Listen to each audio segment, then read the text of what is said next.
Puso ko'y dumudulog sa'yo. Nagpapakumbaba, nagsusumamo, paging dapatin mo.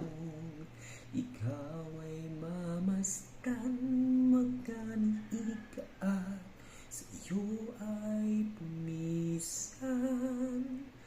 Loobin mo ang buhay ko'y maging banal mong tahanan. Luklukan ng iyong wagas na pagsinta. Daluyan ng langgang mga papurit pagsamba. Maghari ka, O Diyos, ngayon at kailanman. Kaibigan, if you are being challenged with daily challenges of life, ito lamang ipayo ko sa iyo na huwag mong hayaan na yung mga bagay na ito mag-control ng iyong buhay.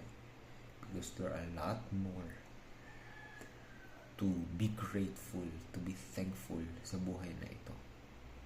I am speaking on behalf of those people who have gone through these challenges and have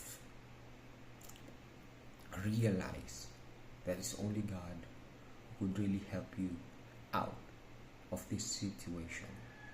It is not just being out of this situation. It is about knowing that God is with you even right now. Ano man yung challenges na pinagdadaanan mo, God is with you. God will always take care of you. God will always be walking with you through it all. So whatever it is, just like yung awitin na aking inawit kanina, sinasabi ng loobin mo ang buhay ko maging banal mong tahanan. Luklukan ng iyong wagas na pagsinta. Daluyan ng walang hanggang mga papurit pagsamba.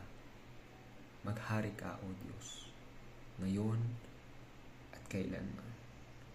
Until you let God be the King of your life.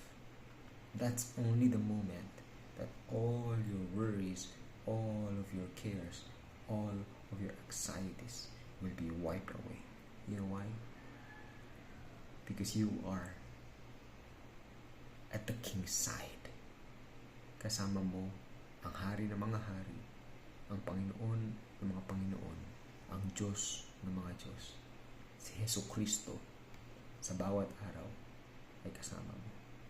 Pagpalain ka ng Panginoon.